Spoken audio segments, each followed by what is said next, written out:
Good day and welcome to this video lectures about physics. In this video lecture, I will discuss the parallelogram method to find the resultant vector. So let's start.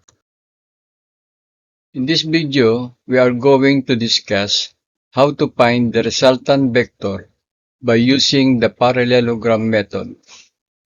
In the coordinate plane, two force vectors are placed where each tails are joined at the origin. Let's say the blue vector, we call it F1, has a magnitude of 85 newtons, and the red vector has a magnitude of 100 newtons. Now, how can you find the resultant vector of these two vectors? So let's discuss it in detail. The first thing to do is to draw another vector parallel to F2 vector and draw also another vector parallel to F1 vector, forming a parallelogram. Now when you draw an arrow from the intersection of the first two vectors up to the intersection of the last two vectors, and that is the resultant vector.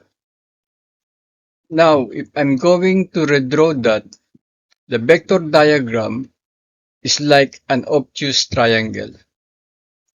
When dealing with parallelogram, what you need to know is that adjacent angles are supplementary, which means two angles are supplementary, meaning their angle are add up equal to 180 degrees.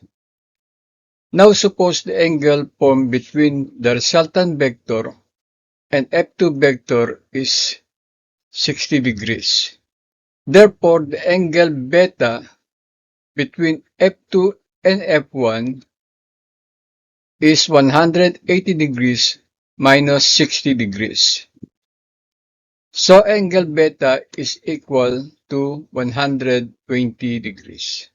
That angle beta is very important in solving the magnitude of the resultant vector that we could use in the formula called as law of cosines. Now let's illustrate how the law of cosines look like.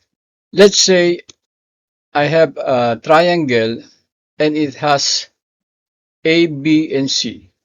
The sides opposite to those angles, we call it a side lowercase letter A, B, and C. Now the law of cosines states that C squared is equal to A squared plus B squared minus 2AB cosine C. So if we are going to use this formula in our force vector diagram, the translated formula is like this.